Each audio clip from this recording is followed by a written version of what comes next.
नमस्कार दोस्तों, मेरा नाम है विजय कुमार गिरी और मैं आप लोगों का एक बार फिर से स्वागत करता हूं अपने यूट्यूब चैनल जिसका नाम है सुगा क्लासेस फॉर एग्रीकल्चर। दोस्तों, आज हम लोग एक कॉम्पिटिटिव बुक ऑफ एग्रीकल्चर जिसको डॉक्टर नेमराज सुंडा जी ने लिखा है, इसका आज हम लोग 20वां लेक्चर पढ़ने वाले हैं। ठीक, इसमें हम पढ़ने वाले हैं एग्रोनॉमी से रिलेटेड जो कुछ इंपॉर्टेंट पॉइंट्स हैं उन्हीं के बारे में आज हम डिस्कशन करेंगे। ठीक, तो चलिए स्टार्ट करते हैं बिना देर किए हुए। सबसे पहला पॉइंट देख लेते हैं क्या कह रहा है। Wetland plough is smallest of the wooden plow is used in puddled soil and efficiency is 0.1 hectare for 8 hour। जितने भी लकड़ी वाले प्लाऊ होते हैं, ठीक, जितने भी ये जो लकड़ी का लगा होता है उसमें जितने लकड़ी वाले प्लाऊ होते हैं उसमें से सबसे जो छोटा वाला प्लाऊ होता है उसको हम बोलते हैं वेटलैंड प्लाऊ। ये वेटलैंड प्लाऊ होता है। इसको हम सॉइल की पडलिंग करने के लिए यानी कि पलेवा करने के लिए हम यूज करते हैं। पैडी की ट्रांसप्लांटिंग के समय या जब कभी कभी मेज की ट्रांसप्लांटिंग की जाती है तो उस समय पडलिंग की आवश्यकता पड़ती है। खेत में पडलिंग की जाती है जिससे प्रॉपर ट्रांसप्लांटिंग का एनवायरनमेंट सॉइल में मिल सके प्लांट के लिए, तो इसलिए हम पडलिंग करते हैं। तो इसकी जो एफिशिएंसी होती है ये 8 घंटे के अंदर 0.1 हेक्टेयर की भूमि की पडलिंग कर सकता है। ये वुडन प्लाऊ जो होता है ये सबसे छोटा प्लाऊ होता है। सबसे छोटा प्लाऊ मतलब लकड़ियों वाले प्लाऊ जितने हैं उनमें से सबसे छोटा प्लाऊ होता है वेटलैंड प्लाऊ। समझ के बाद अगला देखते हैं। अगला पॉइंट क्या कह रहा है। Blade harrow is known as bakhar use for weed control before sowing. ये जो ब्लेड हैरो होता है ये वाला, इसके नीचे यहाँ पर ब्लेड लगा होता है, इसी को बोलते हैं blade harrow. Is known as, इसको बखर के नाम से भी जाना जाता है। ठीक, इसको इंग्लिश में बोलते हैं ब्लेड हैरो और इसी को बोलते हैं बखर। Use for weed control before sowing. Sowing से पहले, खेत में सोइंग से पहले अगर ढेर सारे खरपतवार हैं, जब हमको इसमें सीड की ट्रांसप्लांटिंग या सीड का सोइंग करनी है उससे पहले अगर खेत में ढेर सारे वीड्स हैं, खरपतवार हैं ढेर सारे, तो उनसे बचाने के लिए, खरपतवार को नष्ट करने के लिए इसको यूज किया जाता है। ठीक, इस बखर को यूज करते हैं। अभी देखो काम कैसे करता है। ये काम ऐसे करेगा जैसे मान लो ये प्लांट्स है, ठीक, और ये लैंड है, ठीक, ये ज़मीन है। ये नीचे वाला ये इतना पोर्शन है ये है आपका रूट जोन और ये आपका है जो प्लांट्स जो आगे ऊपर उनके जड़ तना वो सारी जो पत्तियां होती हैं, फूल फल शाखाएं, ये सब होता है। ये अपर पोर्शन इसको फोलिएज पार्ट बोलते हैं और ये रूट वाला पार्ट होता है। तब जब हम बखर चलाते हैं तो चूंकि ये ब्लेड हैरो होता है तो क्या करता है कि यहीं से काट देगा। ठीक, जमीन के नीचे से वो 1 इंच 2 इंच नीचे से काट देगा तो इसकी जड़ अलग हो जाएगी और ऊपर ये तना अलग हो जाएगा। तो जब जड़ कट जाएगी तो आपस बाद में ये सूख जाएगा कुछ समय बाद। तो इसी को हम बोलते हैं ब्लेड हैरो और इसको यूज करते हैं वीट कंट्रोल के लिए सोइंग से पहले। ठीक, आगे बात करते हैं। The sprinkler system of irrigation provide production from cold by the release of latent heat of fusion. जो स्प्रिंकलर इरिगेशन होता है इससे इरिगेशन जब हम करते हैं तो ये कोल्ड के प्रति प्रोटेक्शन भी देता है पौधों को। जैसे जो आलू में पाला लग जाता है, ज़्यादा टेम्परेचर होने, बहुत कम टेम्परेचर जब हो जाता है एनवायरनमेंट का तो उस समय पाला पड़ने लगता है जिससे आलू की फसल नुकसान होती है। ऐसे बहुत सी फसलें हैं जिनको ज़्यादा ठंडी पड़ने पर नुकसान होने लगता है तो उसमें हम क्या करते हैं, इरिगेशन करते हैं। और अगर वो इरिगेशन हमने स्प्रिंकलर टाइप से कर दिया तो चूंकि ये लेटेंट हीट डिस्चार्ज करेंगे। कैसे डिस्चार्ज करेंगे, वाटर जो होता है इसका टेम्परेचर, ये वाटर जो होता है अपने आप को वेपराइज करने के लिए, अपने आप को उड़ाने के लिए एनवायरनमेंट का जो टेम्परेचर है वो अपना टेम्परेचर एनवायरनमेंट को दे देता है, रिलीज करके दे देता है। इसी को बोलते हैं लेटेंट हीट ट्रांसफर। तो जो वाटर का टेम्परेचर है वो एनवायरनमेंट में दे देगा, सॉइल में दे देगा और अगल बगल के पौधों को दे देगा जो अपना टेम्परेचर है, और उसके बाद ये वेपर फॉर्म में फिर से उड़ जाएगा। तो जिसकी वजह से जो कोल्ड के प्रति जो पौधे नुकसान होता है, जिनमें ज़्यादा ठंडी पड़ जाने की वजह से पाला से जो नुकसान पड़ता है वो नहीं होता है, प्लांट में बच जाता है। क्यों? क्योंकि जो पानी होता है स्प्रिंकलर वाला, ये पानी के जो फुहारे होते हैं छोटे छोटे, ये अपना हीट आसपास ट्रांसफर कर देंगे और खुद वेपर बन के उड़ जाएंगे। ठीक, तो इसी वजह से जो कोल्ड है इसके प्रति सहनशील हो जाती हैं फसलें। अब आगे बात करते हैं। Splitting open of pod and fruit is characteristic manner of maturity is known as dehiscence, यानी कि खुल जाने वाला पॉड ऑफ पल्सेस। देखो स्प्लिटिंग क्या होता है? स्प्लिटिंग का मतलब होता है फट जाना, ठीक। स्प्लिटिंग का मतलब खुल जाना। जैसे आपने भिंडी देखा होगा, आक देखा होगा, आक, कॉटन, समझ गए। तो कुछ ऐसे प्लांट्स होते हैं या पल्सेस, जैसे मटर की फली है या अरहर की फली है, तो जब ये बिल्कुल पक जाएगा, बिल्कुल फुल्ली मैच्योर हो जाएगा इसका पॉड, जब फुल्ली मैच्योर हो जाते हैं इनके सीड, तो क्या होता है कि पॉड इनका फट जाता है, चाहे पॉड हो और चाहे फ्रूट हो। जैसे आपने देखा होगा भिंडी का जो कैप्सूल होता है वो फट जाता है, और फट जाएगा तो उसके अंदर से जितने सीड होते हैं वो छिटक छिटक के गिर जाते हैं। इसी को बोलते हैं स्प्लिटिंग, ठीक। ये इसको किस नाम से जाना जाता है? डेसेंट के नाम से जाना जाता है। इसको हम पॉड ऑफ पल्स में भी देख सकते हैं। समझ गए बात? आगे बात करते हैं। Continuous consumption of Lathyrus causes a disease known as letharism as it grain content BOAA, यानी कि बेंजोन ऑक्जेलिन एसिटिक एसिड। बेंजोन ऑक्जेलिन एसिटिक एसिड, जो ये बेंजोन ऑक्जेलिन एसिटिक एसिड होता है, ये लथाइरस में बहुत पाया जाता है। लथाइरस अफाका, ठीक, एक प्रकार का वीड होता है। इसको जब हम खाते हैं, इसको पहले क्या किया जाता था, जैसे खेत में है अगर हमने उसको ज़्यादा खा लिया, ठीक, जैसे हमारे अगर फूड में लथाइरस ज़्यादा है, अगर हमने उसको खा लिया तो हमको कौन सी प्रॉब्लम होगी? लेथारिज्म। ये पहले समय में होता था। तो इसमें इसका सबसे बड़ा सिम्टम क्या होता है कि आदमी की जो टांग होती है ये सीधी नहीं रहती, ये आगे को झुक जाती है, इनके घुटने आगे को झुक जाते हैं। जैसे एक नॉर्मल ह्यूमन बीइंग का क्या होता है, पैर बिल्कुल सीधा होता है, लेकिन इनके देखो ये तिरछे हो गए हैं। क्यों? क्योंकि इनमें लेथारिज्म हो गया है। क्यों? क्योंकि लेथारिस इन्होंने ज़्यादा खाया था, जिसमें बेंजो ऑक्जेलिन एसिटिक एसिड पाया जाता है, जिसको हम बोआ बोलते हैं, और इसी की वजह से इनके अंदर ये समस्या हो जाती है। इसको क्या बोलते हैं? लेथारिज्म बोलते हैं, इस बीमारी के नाम को। फिर आगे बात करते हैं। Fertilizer is prefer to growing succeeding crop in green manure soil. जो ग्रीन मैन्योर सॉइल होती है उसमें जब हम कोई अन्य क्रॉप ग्रो करते हैं, जैसे मान लो कि हमने एक बार सनई या ढैंचा कोई ग्रीन मैन्योर वाली क्रॉप खेत में लगा दिया, ठीक। अब खेत में जब वो फ्लावरिंग का समय आया, उससे जस्ट पहले हमने उसको क्या किया, मिट्टी में मिला दिया, तो वो कुछ दिन में वो सड़ जाएगा, डिकम्पोज हो जाएगा अच्छे से, तो ग्रीन मैन्योर सॉइल बढ़िया से सही से बना देगा। अब हम क्या करेंगे कि जब अगली क्रॉप बोएंगे, ग्रीन मैन्योर क्रॉप तो हो गए, डिकम्पोज करवा दिया, अब जो उसमें अगली क्रॉप हम जब ग्रो करेंगे तो वो ग्रो करने के लिए हमें फॉस्फेटिक फर्टिलाइजर ज़्यादा डालना पड़ेगा। क्यों? क्योंकि जब हम फॉस्फेटिक फर्टिलाइजर डालेंगे तो जो ग्रीन मैन्योर जो पहले वाला है ये डिकम्पोज होगा। अब इस फॉस्फेटिक जो फर्टिलाइजर है, इस फर्टिलाइजर को हम डालते क्यों हैं? इसको डालने का सबसे मेन फ़ायदा तो ये है कि जो ग्रीन मैन्योर वाली हमारी क्रॉप है खेत में, ये अच्छे से डिकम्पोज हो जाएगी, और चूँकि हमने ग्रीन मैन्योर वाली क्रॉप ग्रो की है, इस वजह से इसके अंदर कार्बन, नाइट्रोजन, पोटास ये सब पर्याप्त मात्रा में मिल जाएगा, लेकिन फास्फोरस नहीं मिलता है। ग्रीन मैन्योर क्रॉप में फास्फोरस की थोड़ी कमी होती है।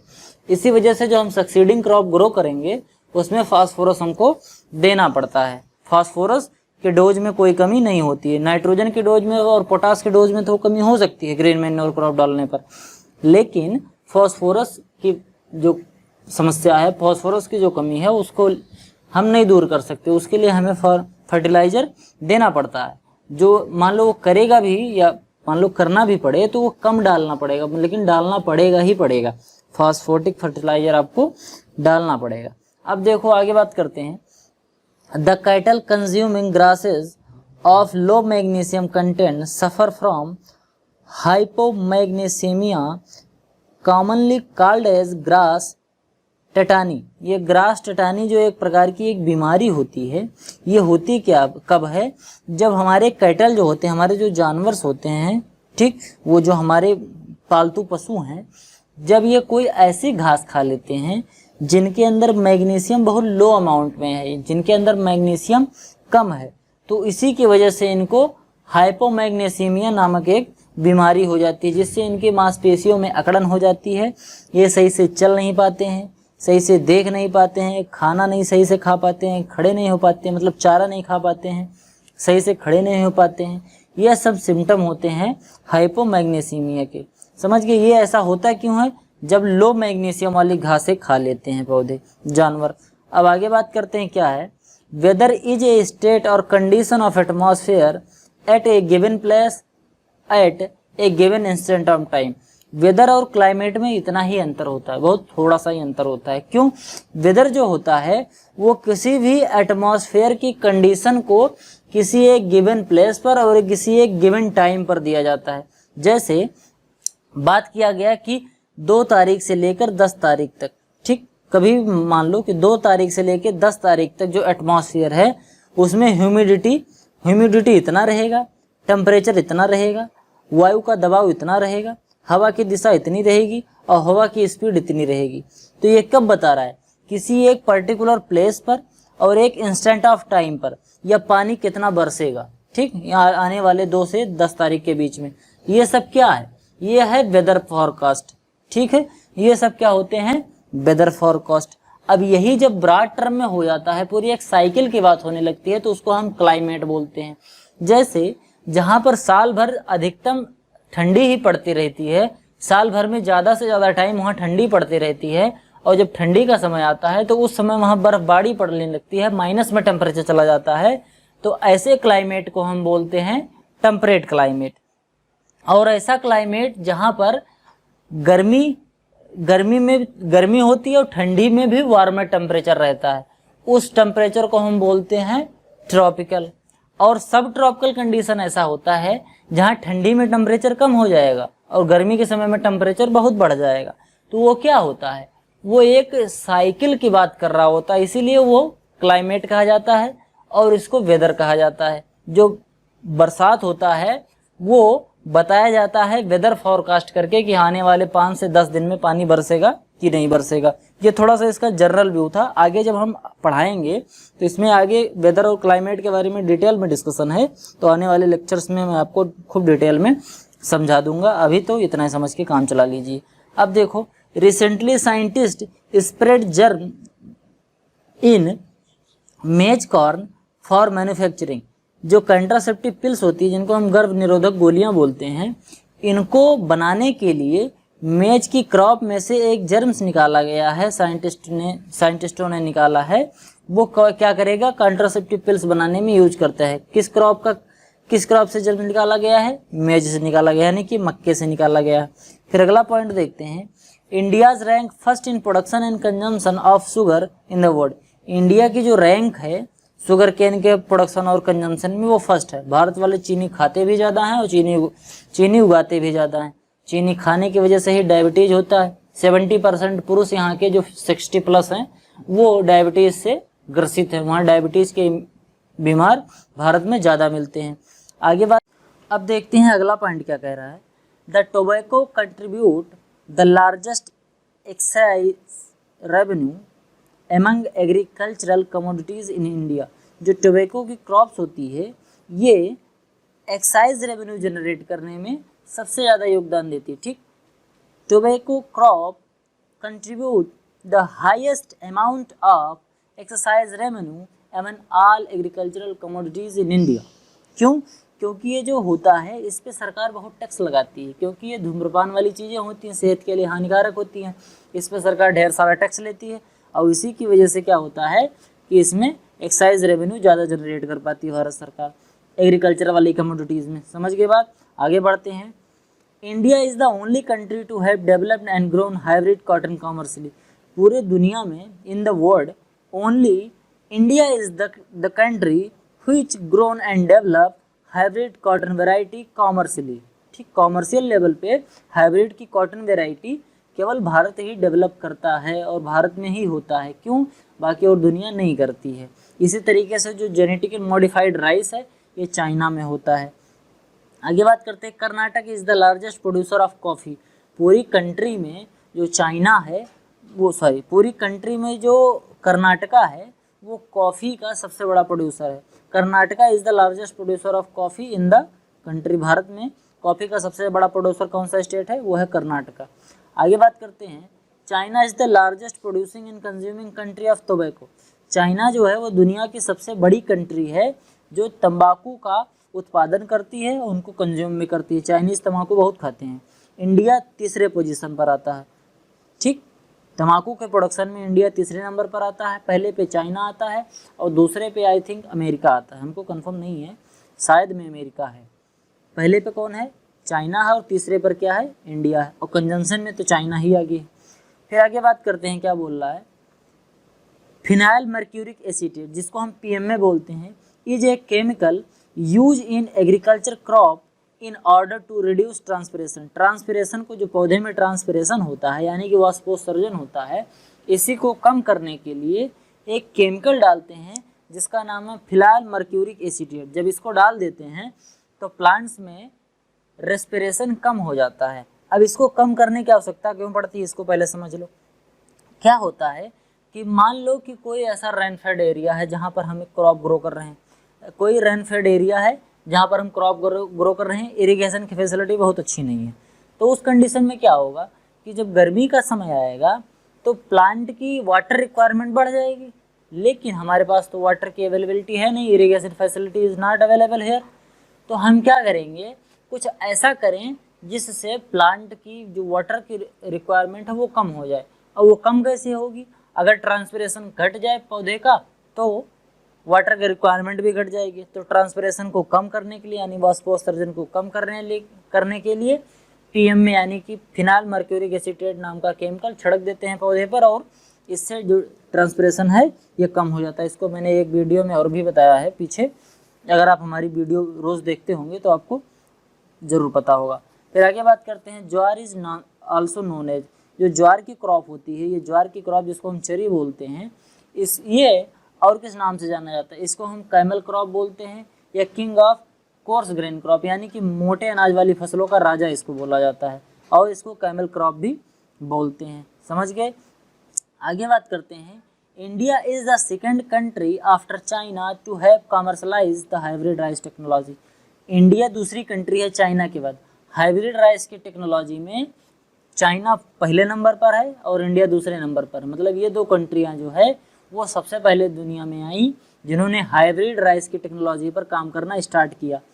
फिर है HD 2329 यानी कि HD 2329 वीट की वैरायटी है, ये गेहूं की वैरायटी है जिसने ग्रीन रेवोल्यूशन के समय सबसे ज़्यादा कंट्रीब्यूशन किया था क्रॉप के प्रोडक्शन को बढ़ाने में। ठीक, वीट की वैरायटी कौन सी थी? HD 2329। ये maximum producing during green revolution, जब ग्रीन रेवोल्यूशन हो रहा था धान और गेहूं में, भारत में जब ग्रीन रेवोल्यूशन 1965 के आसपास जब स्टार्ट हुआ, उसमें ग्रीन रेवोल्यूशन लाने में सबसे ज़्यादा योगदान HD 2329 यानी कि HD 2329 जो गेहूं की वैरायटी थी, इसने बहुत बड़ा योगदान दिया, क्योंकि ये हाई यील्डिंग वैरायटी थी जिससे गेहूं का प्रोडक्शन एकाएक बढ़ गया था और ग्रीन रेवोल्यूशन भारत में आया था। फिर आगे बात करते हैं, plant rectangularity is plant to plant distance and row to row distance. ये प्लांट रेक्टेंगुलरिटी जो होती है ये किसी भी प्लांट के प्लांट टू प्लांट डिस्टेंस ये और रो टू रो डिस्टेंस, इन्हीं को हम बोलते हैं प्लांट रेक्टेंगुलरिटी। जिस प्लांट की रेक्टेंगुलरिटी ज़्यादा होगी वहाँ पर number of plants per hectare area में कम होंगे। अगर रेक्टेंगुलरिटी कम होगी तो क्या होगा, ढेर सारे प्लांट लग जाएंगे। मतलब यार पौधे को अगर पास पास लगाओगे, इनको कम कर दो इनके बीच के डिस्टेंस को, तो ढेर सारे पौधे लग जाएंगे 1 हेक्टेयर में, और दूर दूर कर दोगे तो कम पौधे लग पाएंगे। समझ गए। इसी को बात करते हैं रेक्टेंगुलरिटी। रेक्टेंगुलर का मतलब होता है आयताकार, तो प्लांट आयताकार का मतलब होता है, प्लांट देखो 4 प्लांट मिलकर आयताकार बनाते हैं, चाहे आयताकार बनाए स्क्वायर बनाए, लेकिन इसको बोलते हैं प्लांट रेक्टेंगुलरिटी। एक टर्मिनोलॉजी है तो इसको आप याद कर लीजिएगा। फिर आगे बात करते हैं, in water erosion 3 metre deep more than 80 metre wide gully is known as small gully. जो गुल्ली होती है, गुल्ली जानते हो, ये जब पानी बरसता है तो पानी बरसने की वजह से जब कंटिन्यू वाटरफॉल होता रहता है, ऐसे वाटर रनिंग होती रहती है, तो यहाँ पर क्या करता है वाटर की जो मिट्टी है ये मिट्टी को काट देता है और नाली बना लेता है, उसी नाली को हम बोलते हैं गुल्ली। तो अगर वो 3 मीटर गहरा है, ये जो गुल्ली बनी है अगर ये 3 मीटर गहरी है और 18 मीटर चौड़ी है, ये जो डाटा है ये याद कर लेना, 3 मीटर चौड़ी हो, 3 मीटर गहरी हो और 18 मीटर चौड़ी हो, तो उसको कौन सी गुल्ली बोलते हैं? उसको स्मॉल गुल्ली बोलते हैं। ठीक, ये सबसे छोटी वाली गुल्ली होती है। फिर आगे बात करते हैं, अगर 3 मीटर से 9 मीटर गहरी वो हो और 18 मीटर से ज़्यादा चौड़ी हो और स्लोप उसका कितना हो, 8 से 15% से ज़्यादा का स्लोप हो, यानी कि स्लोप भी ज़्यादा है, चौड़ाई भी ज़्यादा है और गहराई भी ज़्यादा है, ऐसी गुल्ली बनेगी तो हम उसको बोलेंगे मीडियम गुल्ली। ठीक, इसके जो डाटा हैं ध्यान से याद कर लेना, कभी एग्जाम में पूछा जाता है मीडियम गुल्ली, स्मॉल गुल्ली और बिंड और ये मीडियम गुल्ली, इन सब चीज़ों के बारे में एग्जाम में पूछे जाते हैं, तो आपको लर्न कर लेना है।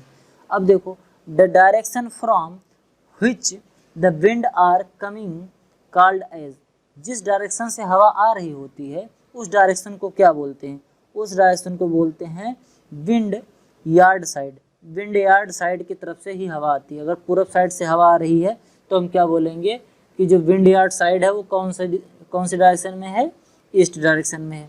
इतनी बात समझ गए। आगे बात करते हैं, agronomic measures use to reduce erosion where slope is less than 2%। अगर 2% से कम स्लोप है तब एग्रोनॉमिक मेजर यूज किए जाते हैं। समझ पा रहे हो, agronomic measures use to reduce erosion when slope is less than 2%।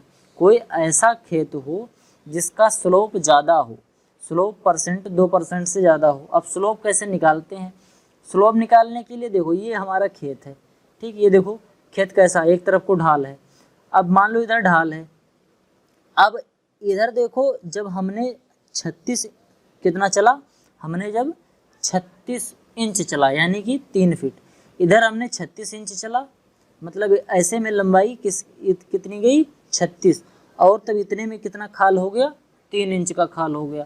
तो इसी को हम 3/36 इंच इक्वल टू इतना, और इसको फिर 100 से मल्टीप्लाई कर देंगे तो 8/3 आ जाएगा। नॉर्मल भाषा में हम बात करें तो कोई अगर 100 मीटर लंबा खेत है, ठीक, कैसा, ऐसे में 100 मीटर लंबा खेत है और ऐसे में 2 मीटर से ज़्यादा का खाल है, मतलब अगर जैसे मान लो ऐसे बात समझो, ये हमारा खेत है, यहाँ से लेकर यहाँ तक की बीच की दूरी कितना है, 100 मीटर है।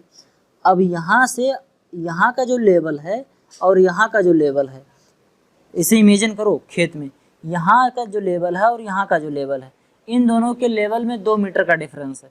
यहाँ 2 मीटर ऊंचा है, यहाँ 2 मीटर खाल है, तो इनके बीच में कितना है, 2 मीटर का क्या है, डिफरेंस है।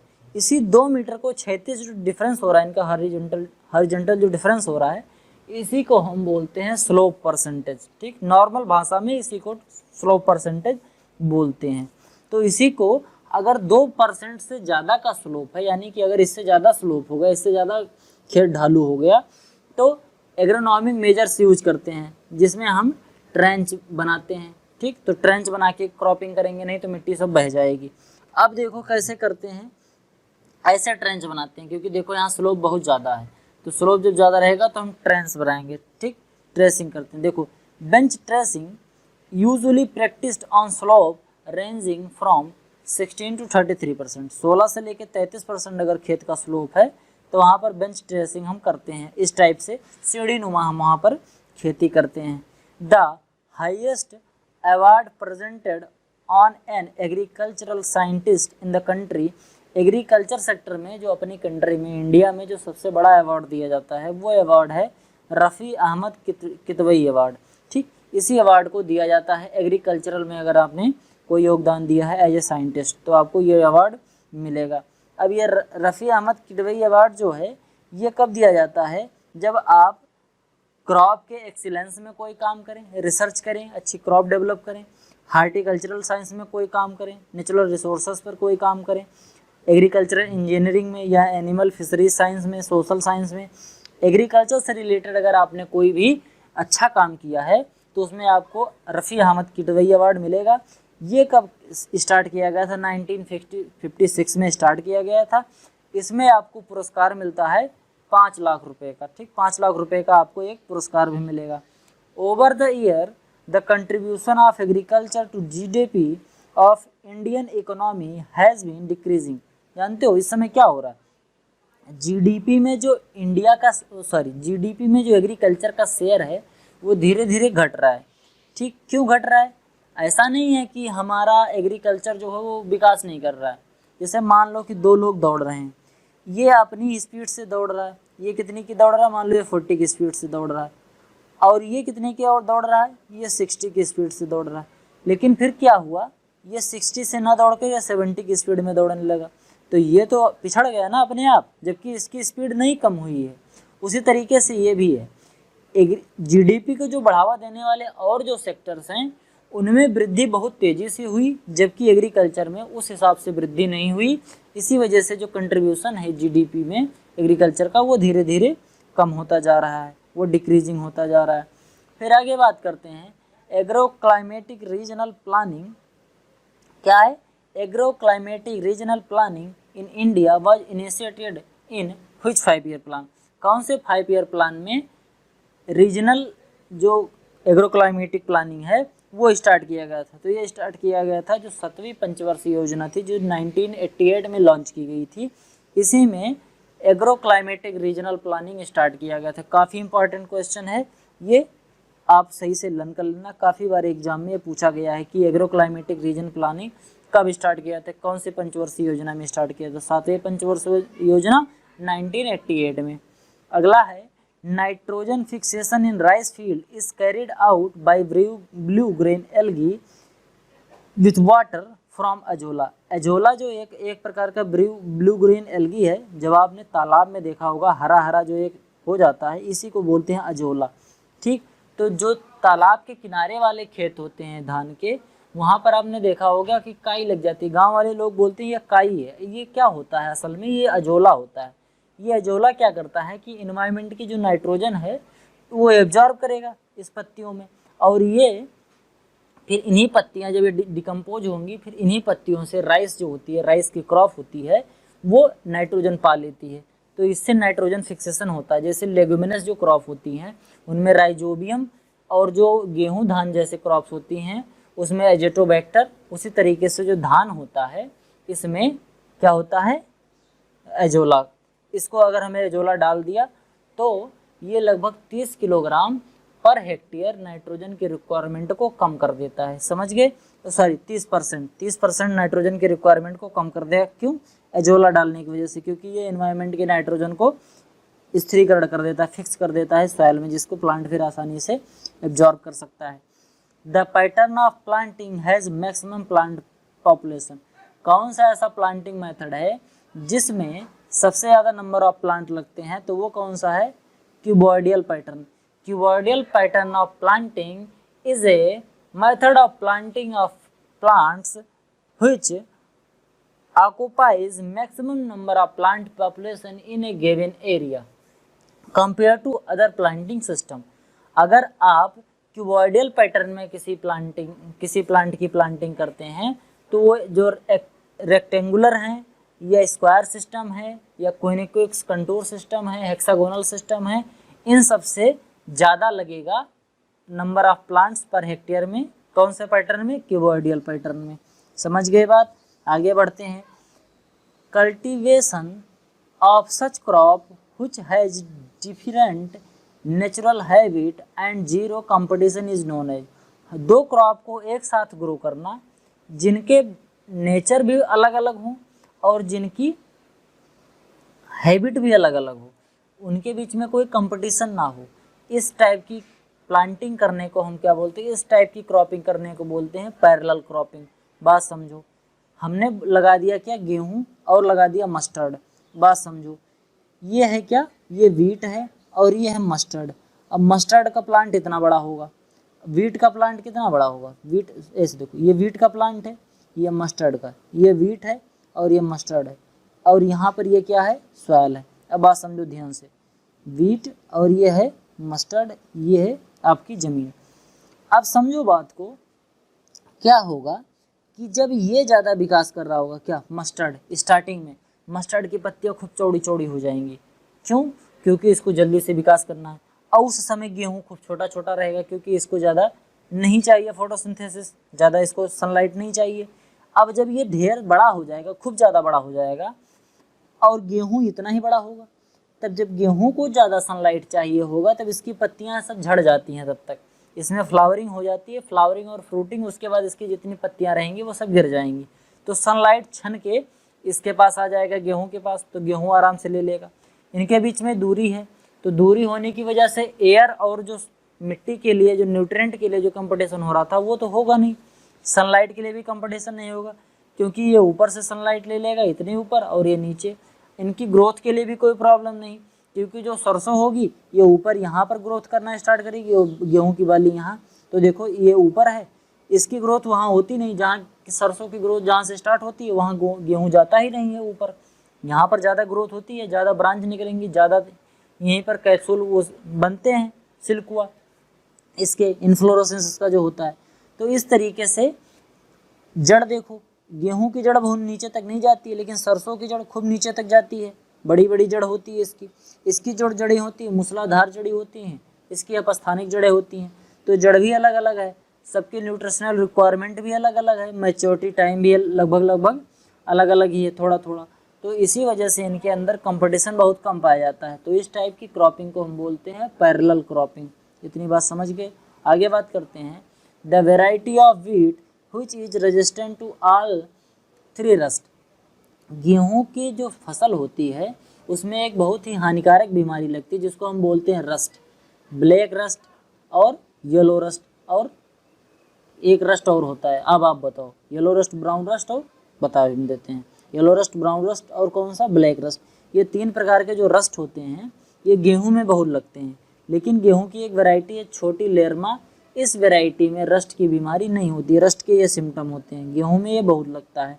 अब देखते हैं, in sugar cane taking of ratoon crop is advisable only. जो शुगर केन होता है उसको रटून क्रॉपिंग लेना, मतलब पेड़ी कहते हैं, पेड़ी गन्ना बोलते हैं, मतलब ऐसे होता है रटून क्रॉपिंग। रटून क्रॉपिंग देखो उत्तर भारत में क्या होता है कि उत्तर प्रदेश और बिहार में यहाँ पर रटून क्रॉपिंग गन्ने के लिए जाती है, लेकिन बंगाल का कुछ एरिया है वहाँ रटून क्रॉपिंग हम लेते हैं। रटून क्रॉपिंग किसकी लेते हैं, रटून क्रॉपिंग बहुत सारी चीज़ के, जैसे जेरूसलम आर्टिचोक है, उसके बाद टर्मेरिक है, ठीक, उसके बाद अरवी वंडा है, इनकी हम रटून क्रॉपिंग लेते हैं। अब रटून क्रॉपिंग में होता क्या है, या यूकेलिप्टस है, ये भी रटून क्रॉपिंग देता है।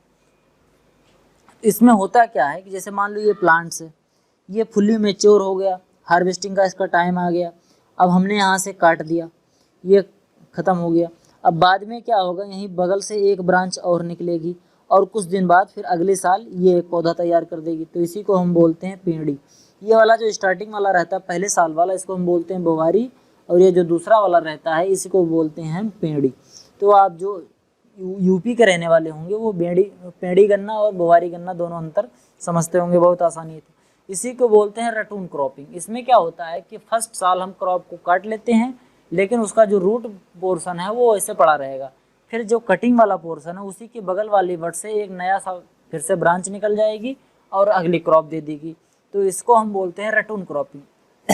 ये 1 साल 2 साल 3 साल लगातार चल सकती है, लेकिन जो एडवाइस दिया जाता है वो केवल एक बार दिया जाता है, कि मतलब एक बार आपने बुआई किया उस साल आप गन्ना काट लीजिए, अगली बार रटून क्रॉप का गन्ना काट लीजिए, उसके बाद फिर नहीं।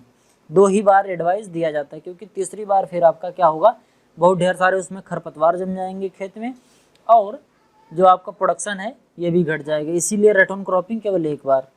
अगली बात करते हैं फिर क्या है, कल्टीवेशन ऑफ 2 और more than 2 crops of different height.